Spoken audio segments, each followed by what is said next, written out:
quisiera hacerles una propuesta a ustedes todos ahora. Saben que este hombre que mató a esas 48 mujeres tuvo una niñez muy difícil.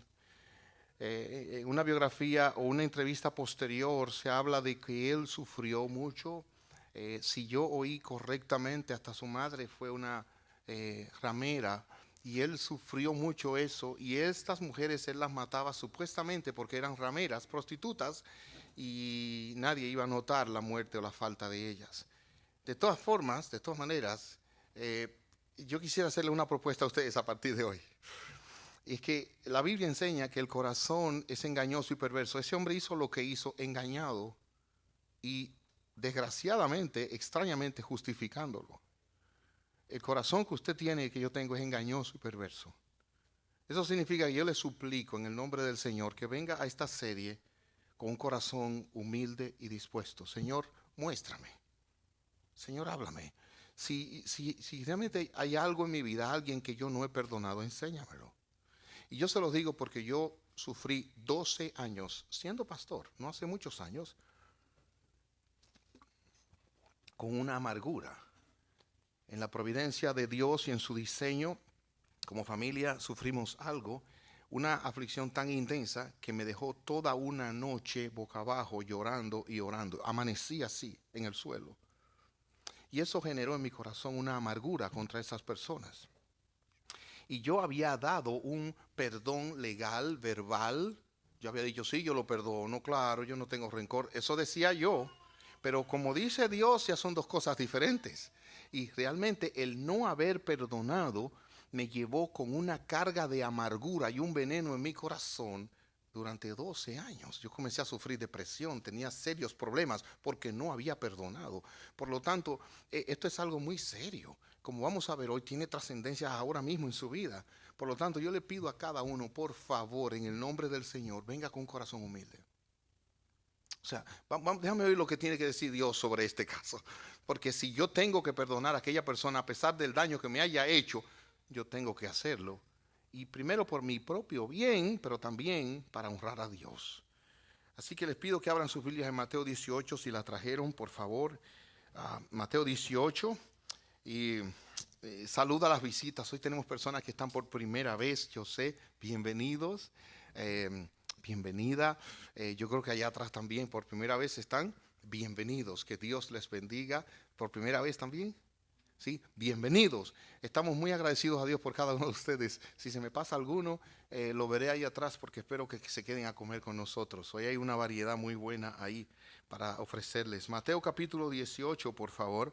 Aquí está el pasaje con el cual vamos a comenzar esta serie. Y en Mateo 18 nos encontramos con que el Señor Jesucristo está hablando a sus discípulos, entre otras cosas, es interesante, de la oveja perdida y de cómo corregir a una persona que ha fallado, a un hermano en la fe. Pero llegamos al versículo 35, que es el corazón de esta serie, y ese versículo 35, oiga lo que dice. Eso es lo que les hará mi Padre Celestial a ustedes si se niegan a perdonar de corazón a sus hermanos. O sea, aquí hay algo que dice que Dios va a hacerle a aquellas personas que no quieran perdonar. Y eso es lo que vamos a ver hoy. ¿Qué es lo que Dios dice que va a hacer a aquel que no quiera perdonar? Vamos a orar y pedir ayuda a Dios. Padre nuestro, te pedimos tu bendición. ¿Cómo te necesitamos ahora? Oh Dios, ven sobre la debilidad grande de tu siervo y trae palabra para alcanzar el corazón de aquellos que están aquí. Y que oigan ahora y se conviertan, que oigan ahora y vengan a ti, que oigan ahora y se humillen y que puedan ser librados de la tortura en que viven por no perdonar. Oh Señor, te lo pedimos, ayúdanos, ayúdanos en algo tan serio. En el nombre de Jesús, amén. Es interesante que este texto nos conecta con lo anterior. Mire cómo dice, esto es lo que les hará mi Padre. ¿Qué es lo que va a hacer? Y yo voy a pedirles disculpas porque voy a tratar este versículo de atrás para adelante. Siempre se debe hacer en el orden que está, pero yo quiero tomarlo así intencionalmente por donde quiero aterrizar. Pero ¿de qué se está hablando? Miren, a partir del versículo 15 se está hablando de que si un creyente, una persona cristiana peca contra ti, usted dirá, repítalo, pastor, un cristiano peca contra ti. Oye, yo pensé que los cristianos no andaban pecando por ahí contra otros. Bueno, pues déjeme cambiarle ese pensamiento. Los cristianos se equivocan mucho y, como dicen en mi país, meten mucho la pata y actúan a veces de una manera totalmente incorrecta que no armoniza con la fe que profesan. Oh, surprise, pero esa es la verdad. Todavía estamos en la carne y hasta que no pisemos el cielo, muchas veces vamos a luchar con lo que se llama en la Biblia el pecado remanente. Y eso fue lo que Pablo dijo. A veces lo que yo no quiero hacer, eso hago. Los cristianos luchan con el pecado. La diferencia es que se arrepienten y la sangre de Jesucristo los limpia de todo ese pecado. Esa es la inmensa diferencia. Pero dice aquí que si un cristiano peca contra ti, háblale en privado, hazle ver su falta. Si te escucha y confiesa el pecado, has recuperado a esa persona. Pero si no te hace caso, toma uno o dos más y vuelve a hablarle para que los 2 o 3 testigos puedan confirmar todo lo que diga. Si aún así la persona se niega a escuchar, lleva el caso a la iglesia y luego si la persona no acepta la decisión de la iglesia, trata a esa persona como un pagano, como un corrupto obrador de impuestos. Es decir, esa persona pecó contra mí y yo fui a tratar con esa persona para mostrarle su pecado. Y mire, déjeme decirle algo, para usted perdonar, usted no necesita que el otro le pida perdón. El perdón es una disposición que usted tiene en el corazón para dárselo, aunque aquel no le pida perdón. Porque mientras usted no perdona, usted está clavándose el cuchillo. No me pidió perdón. Eso es un problema de esa persona con Dios. Ahora, yo la perdono. Yo la perdono. Dios nos enseña aquí tratar con el pecado de frente y hablar con la persona. Lamentablemente, hermanos míos y hermanas, antes de llegar al cielo vamos a tener que luchar con el pecado de otros hombres y gente aún dentro de la iglesia. Aún consejeros. David era rey de Israel. Y ustedes conocen el pecado que David un día miró a una mujer ajena, la mandó a buscar, la tomó como mujer. Y el abuelo de esa muchacha, imagínense los abuelos con las niñas. Ahora mi esposa y yo estamos disfrutando de una nietecita nueva. Y usted sabe cuando mi esposo está hablando con ella porque cambia el tono de la voz. Cuando ella está hablando por teléfono y usted la oye y comienza así, ¡ay! Ya, está hablando con la nieta.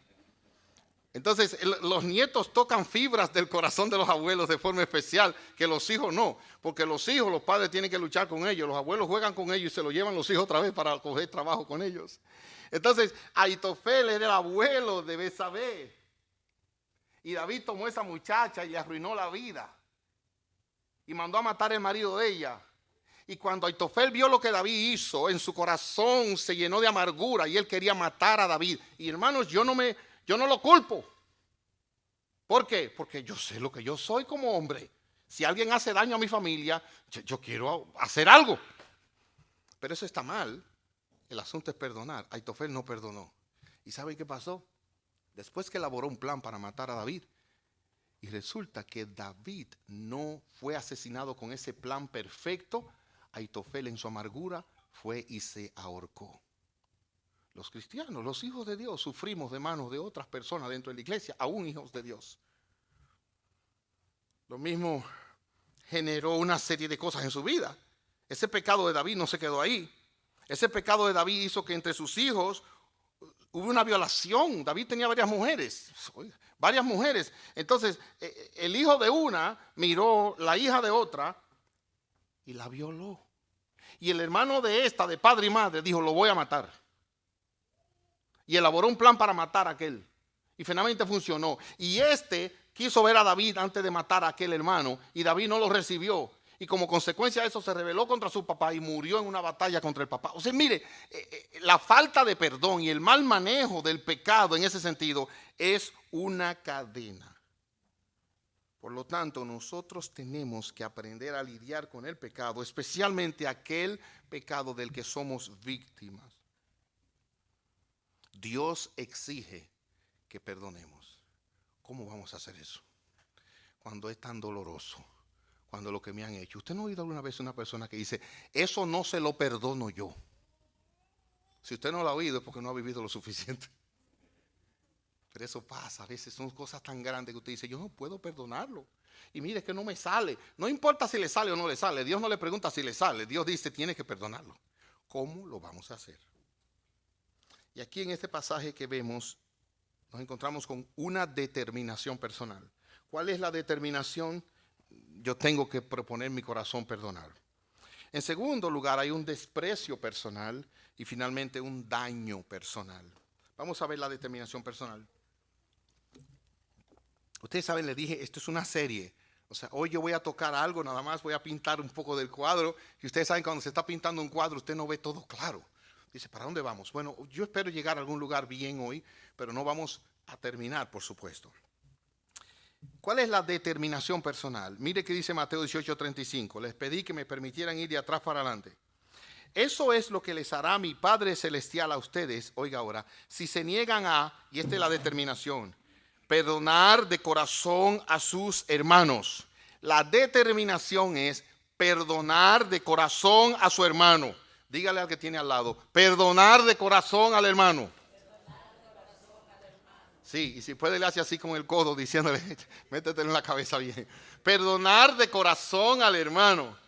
El perdón evangélico, miren lo que es una disposición permanente para perdonar. ¿Cuál fue la estrategia que Pedro usó? El Señor dice, hay que perdonar al hermano, y de repente Pedro, que hablaba siempre, dice, Señor, pero perdonaré hasta 7 veces, y 7 era el número completo. La semana tiene 7 días y comienza otra vez. Él dijo, hasta 7 es el extremo. Y el Señor hizo así, dijo, Pedro, buena intención, pero déjame ayudarte con matemáticas. 70 veces 7. ¿Cuánto le da a usted 70 veces 7? Los matemáticos rápido. 7 por 7, se quemaron en la tabla, 49. O sea, 70 veces 7 da 490. Vamos a dejarlo ahí. Lo que el Señor Jesús no está diciendo es que usted diga 488 perdón, 489, 400, ya, no. Es lo que está diciendo, perdona de manera ilimitada. Olvídate de las veces que has perdonado la misma falta y síguela perdonando. Eso es imposible. Porque es que yo he oído matrimonios muy honestos entre ellos que dicen, óyeme, pero ¿hasta cuándo? Mira, nosotros duramos tanto tiempo de amores, tanto de casado y todavía tú haces lo mismo. Y Dios es sabio que nos da una persona así, ¿verdad? El asunto aquí es que cuando Pedro hace la pregunta, él se equivoca porque él entiende que para el perdón evangélico hay un límite, pero Dios dice no, no hay un límite. En el día de ayer, mi hijo y yo nos paramos en un lugar a tomar un refrigerio y una madre a uno de esos niños activos, porque no dice malcriados, sino activos, ese niño venía ahí haciendo y deshaciendo y ya le dije, mira, si tú no te tranquilizas en 3 segundos, tú vas a ver lo que va a pasar. Y mi hijo comenzó a contar los 3 segundos. Pasaron, no sé cuántos pasaron y no pasó nada. Pero ustedes han oído que nosotros a veces le decimos a la gente, mira, a la 1, a las 2 y a las 3. Hay una raíz en eso, porque había una tradición de que decía tú puedes perdonar una vez, una segunda y una tercera ya es el límite. Quizás Pedro tenía eso en mente y en vez de 3 él dijo 7. Oiga qué generoso. Lo duplicó y le metió uno más. Y el Señor dijo, no, Pedro, te equivocaste. El perdón evangélico no tiene límites. Por lo tanto, entiéndame bien lo que le voy a decir. Nosotros, si somos cristianos y tenemos el Espíritu de Dios, tenemos que procurar y determinar perdonar ilimitadamente a los que nos ofenden. ¿Eso es duro? No, durísimo. Más aún, ¿es fácil? No, imposible sin la ayuda de Dios. Pero ese es el estándar. Dice aquí un comentarista, Pedro podía haber sido de la opinión de que Jesús lo tenía que alabar por la grandeza de su corazón. Si era así, no se cumplieron sus expectativas. Había algo incorrecto en el planteamiento de Pedro, dice Hendrickson. Tenía sabor a rabinismo. Sonaba como si el espíritu perdonador fuera una mercancía que se podía pensar, medir, pesar, medir y contar, como si se podía expender poco a poco hasta un límite bien definido cuando había que detener la distribución. La idea es que hay que perdonar todas las veces que la persona viene pidiendo perdón. Cójame ese apellido. Todas las veces que la persona viene pidiendo perdón, pero aún no viniera pidiendo perdón, en nuestro corazón tiene que estar la disposición de perdonar. Esa es la medida. Y espero que eso esté claro. Esa es la disposición personal. En segundo lugar, el desprecio personal. Número 2, miren el versículo otra vez, de atrás para adelante. Esto es lo que les hará mi Padre Celestial a ustedes, oiga, si se niegan a perdonar. Aquí hay una consideración de parte de Dios, de que hay ocasiones en que uno se niega a perdonar. Yo le voy a pedir perdón a todas las mujeres aquí, antes de decir lo que voy a decir. Ya me curé en salud. ¿Usted no se ha dado cuenta que a veces la mujer dice que no y es que sí? Entonces el hombre tiene que vivir sabiamente con ella e interpretar el tipo de no que es. Si es no, sí, no, no, o no, espérate, no sé. Usted sabrá, hombre. Okay. Atiendan ahora lo que quiero decir con eso. A veces nosotros decimos que no a ciertas cosas, no estamos haciendo eso, cuando en realidad es exactamente lo que estamos haciendo. Exactamente. Nosotros a veces no nos damos cuenta porque no podemos ver la paja en el ojo nuestro, la viga. Mire, cuando usted tiene algo en un ojo, usted, aunque sea su ojo, porque usted ve, usted necesita a alguien que le diga, mira, ¿qué tengo ahí? Mira. Porque usted no lo ve, aunque sea en el ojo. Eso pasa con el problema de perdonar. A veces hay una negación a perdonar, aunque digamos que hemos perdonado. Es como en el matrimonio. Perdóname, te perdono. Tiempo después te dice, pero mira, esta es la cuarta vez que tú me haces lo mismo. Oh, pero tú no me perdonaste y te olvidaste de eso. Sí, pero se la tiene anotada. Entonces, ahí dices que sí, pero realmente no. Al menos no es el perdón evangélico. El Señor Jesucristo ilustra este desprecio con una parábola y tenemos que mirarla. Los versículos que van del 23 al 27. Permítame leérselo. Por lo tanto, el reino del cielo se puede comparar a un rey que decidió poner al día las cuentas con los siervos que le habían pedido prestado dinero. En el proceso le trajeron a uno de sus deudores que le debía millones de monedas de plata. No podía pagar, así que su amo ordenó que lo vendieran. Junto con su esposa, sus hijos y todo lo que poseía para pagar la deuda. En otras palabras, este hombre no podía pagar la deuda de millones de monedas y consecuentemente el dueño de esa propiedad le dijo, quizás es un cobrador de impuestos y él le cobraba para el rey, él le dijo, mira, vamos a vender tu familia y con eso recuperamos algo, tú quedas como esclavo y yo recupero algo de lo que perdí. ¿Podías recuperar? Sí, probablemente. Versículo 26. El hombre cayó de rodillas ante su amo y le suplicó, por favor, tenme paciencia y te lo pagaré todo. ¿Era posible que él pagara eso? Sí. Entonces el amo sintió mucha lástima por él y lo liberó y le perdonó la deuda. Ese hombre salió limpio, limpiecito, le perdonaron la deuda. Él y su familia tranquilos a comenzar desde cero, le perdonó toda la deuda. No tenía que pagar un solo centavo. Imagínese ahora que usted llega a su casa y le diga, óyeme una carta, usted ha sido agraciado con el banco que usted tiene el mortgage, no debe nada. ¿Cómo? Usted primero piensa, como es natural, que lo están engañando, pero cuando llame mañana lunes, usted confirma, es verdad, no debo nada. Bueno, esto es parecido. El problema es que a él le iban a quitar su familia y sus hijos. El versículo 28 dice, pero cuando el hombre salió de la presencia del rey, con ese peso quitado de encima de él, fue a buscar a un compañero, también siervo, que le debía unos pocos miles de monedas de plata. Él debía millones y se lo perdonaron, y se encuentra con este que le debe unas pocas miles de plata, ¿ve? Pocas monedas. Lo tomó del cuello, acabado de ser él perdonado, lo tomó del cuello y le exigió que le pagara de inmediato. Y ese allá abajo le decía, I can't breathe. Y él como quiera seguía ahogándolo. Para que le pagara. El compañero cayó de rodillas ante él y le rogó que le diera un poco más de tiempo. Ten paciencia conmigo y yo te pagaré, le suplicó. ¿Cuál de los dos creen ustedes que podía pagar? ¿El que debía millones o el que debía unos miles? Obviamente este podía pagar. Aquel pensaba que podía pagar. Pero él no podía pagar eso. El acreedor no estaba dispuesto a esperar, hizo arrestar al hombre y lo puso en prisión hasta que pagara toda la deuda. En otras palabras, no me pagaste, lo metió preso hasta que pagara toda la deuda. Él podía hacerlo, porque no era tanto, pero lo metió preso. Cuando algunos de los otros siervos vieron eso, se disgustaron mucho, fueron ante el rey y le contaron todo lo que había sucedido. Entonces el rey llamó al hombre al que había perdonado y le dijo: siervo malvado, te perdoné esa tremenda deuda de millones porque me los rogaste. ¿No deberías haber tenido compasión de tu compañero así como yo tuve compasión de ti?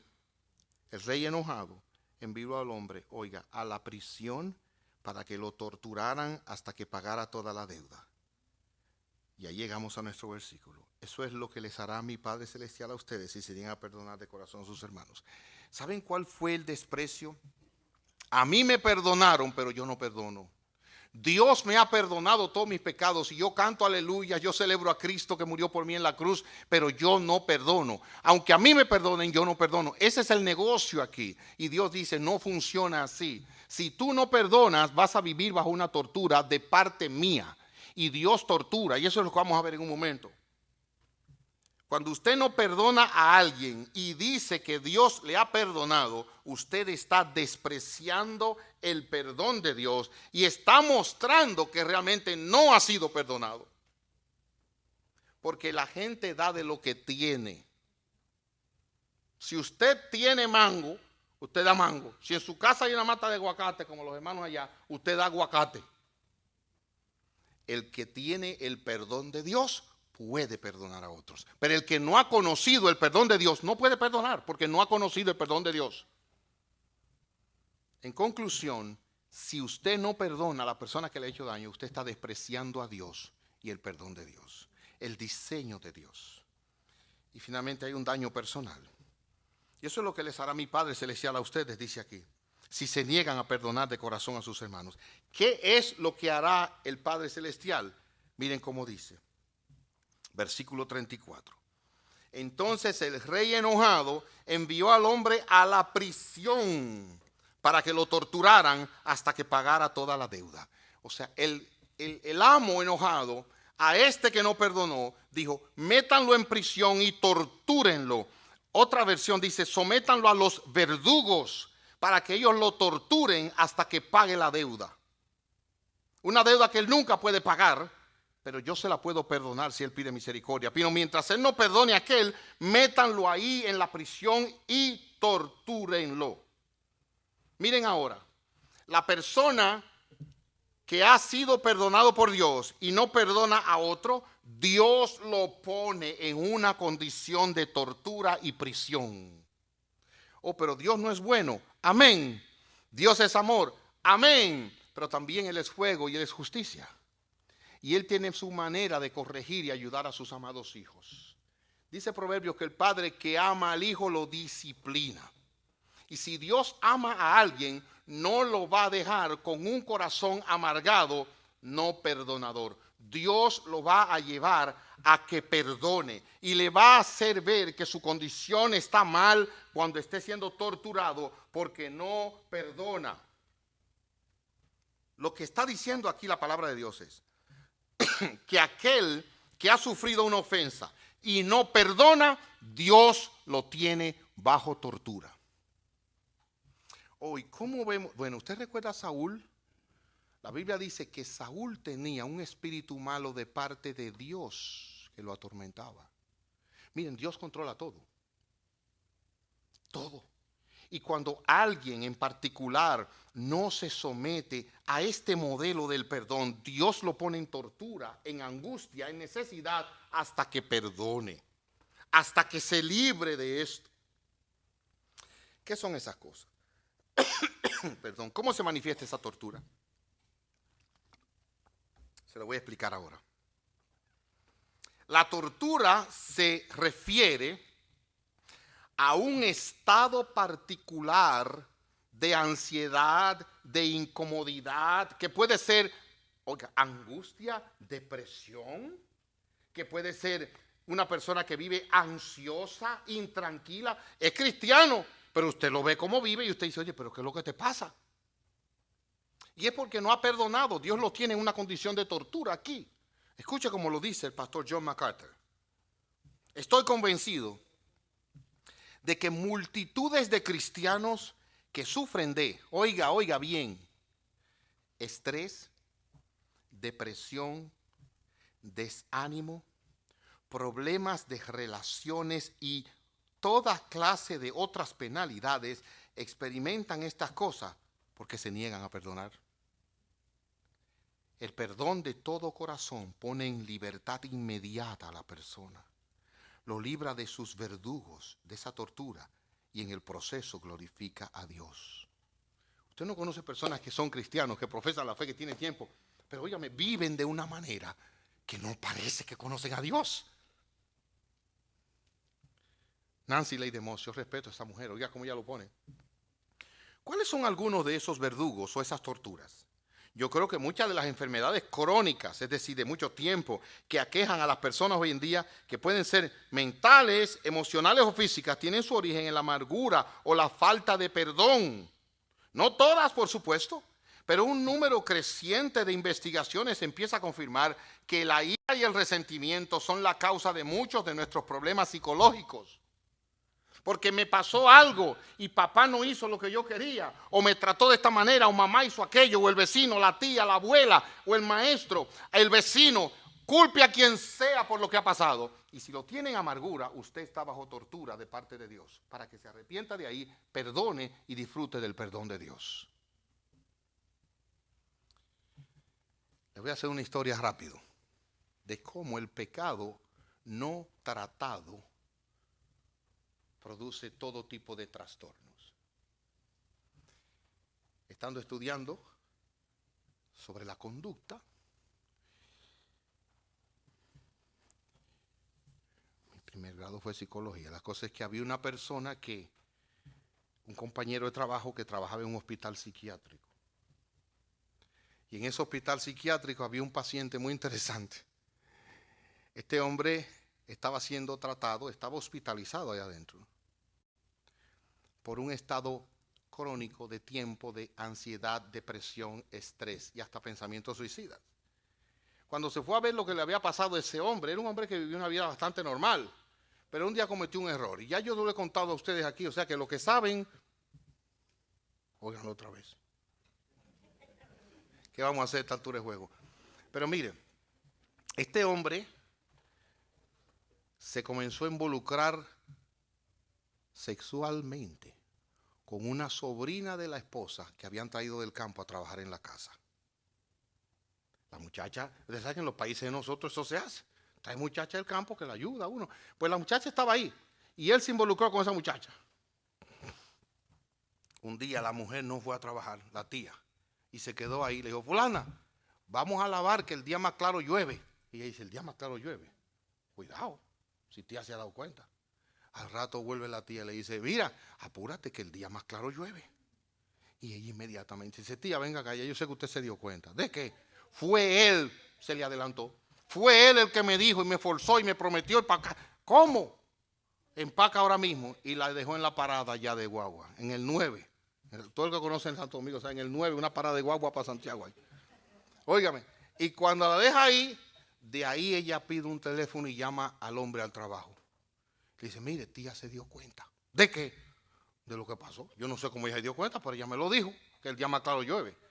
Ok, en conclusión, hermanos, miren, ese hombre llegó a su casa y encontró a la esposa bañada, perfumada y la comida de él en la mesa. Y la mujer no le decía nada.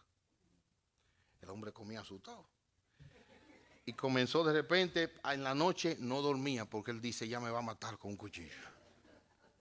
Cuando este hombre llegó al hospital estaba deshecho, no comía ni dormía porque él creía que la mujer le iba a hacer algo. Y realmente todo estaba en su mente por su culpa y por no tratar con el pecado. O sea, entiendan cómo cuando uno no trata con el pecado, cuando uno no trata con su pecado y no perdona, ¿a dónde puede parar? El hombre estaba hospitalizado, desequilibrado, porque la mujer nunca le dijo nada y todo era la conciencia de él acusándole. Entonces usted va a encontrar personas por ahí que son un manojo de nervios, ansiedad, depresión, estrés, y todo tiene que ver porque no han perdonado algo que le hicieron y cargan con esa tortura. Y esa es la misericordia de Dios para limpiar tu corazón que te pone en esa condición. Vamos a unas palabras de aplicación. En primer lugar, el que no perdona se tortura y se condena, pero además se maldice a sí mismo. A que ustedes me vean así, yo fui niño y fui joven y adolescente.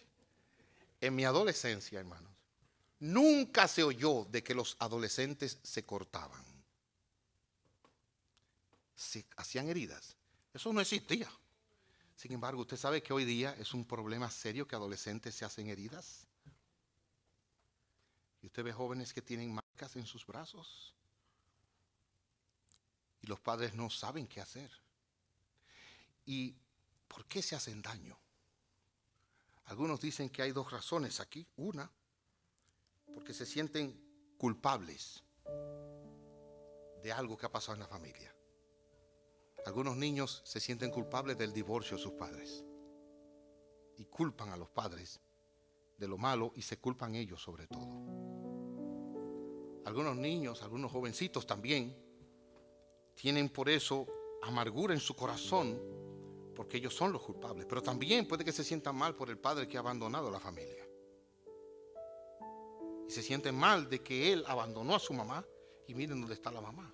O se sienten mal del trato que le ha dado la mamá. En conclusión, la amargura en el corazón y el no perdonar es como esos muchachos que se están cortando. Y óyeme bien, si tú no perdonas al que te ha hecho daño, tú te estás cortando el alma. Todos los días estás tomando una navaja y te estás haciendo daño. Arrepiéntete ahora. Dile, Señor, perdóname. Sí, yo sé. Yo pasé lo que pasé, pero nada escapa a tu control. Te pido que me perdones por la amargura. Y si la persona está viva, ora por esa persona. Dile, Señora, yo no puedo hacerlo, pero ayúdame para que tú bendigas a esa persona. La Biblia dice que Jesucristo murió en la cruz del Calvario para perdonar pecadores. Él vino a buscarlo y a salvar lo que se había perdido. Ahí donde estás, pídele perdón, Señor. Perdóname por la amargura. Perdóname el tener en mi corazón esta carga. Mira lo que dice la palabra de Dios. Tú amas a Cristo, dice, y a los que aman a Dios, todas las cosas ayudan a bien. Tú sabes que aún eso te ha hecho la persona que tú eres hoy. Quizás eso es lo que te ha humillado y te ha traído a Cristo. No entendemos todo, pero comprendemos que Dios tiene un propósito detrás de cada cosa. Pide perdón a Dios ahora. Pídele perdón. Es interesante que después de esos 12 años en el que yo sufrí por no perdonar de corazón, cuando yo me di cuenta de esto y perdoné, oiga, mi vida cambió de las tinieblas a la luz. No dormía bien, duermo bien, demasiado bien ahora. En mi corazón tenía un pesar y un miedo y una angustia. Todo eso se fue, porque Dios es fiel. Él te saca de esa tortura. Él te saca de ahí. Él es fiel. Humíllate delante de Dios. Pídele perdón. Y deja que la sangre de Cristo te limpie de todo tu pecado. Vamos a orar. Padre nuestro, nos damos cuenta de que por no perdonar estamos cargando una situación difícil. Nos damos cuenta de que por no perdonar nosotros estamos ahora sufriendo con amargura en el corazón. Nos damos cuenta, Señor, de que por no perdonar nosotros estamos siendo torturados y el ofensor quizás gozando su vida, no sabemos, pero yo te pido por aquellos que han sufrido aquí por manos de otro, abuso de otro, que hoy sea el día en que sean libres de la amargura y ellos perdonen. Que hoy sea el día en que ellos puedan humillarse delante de ti. Señor, perdóname.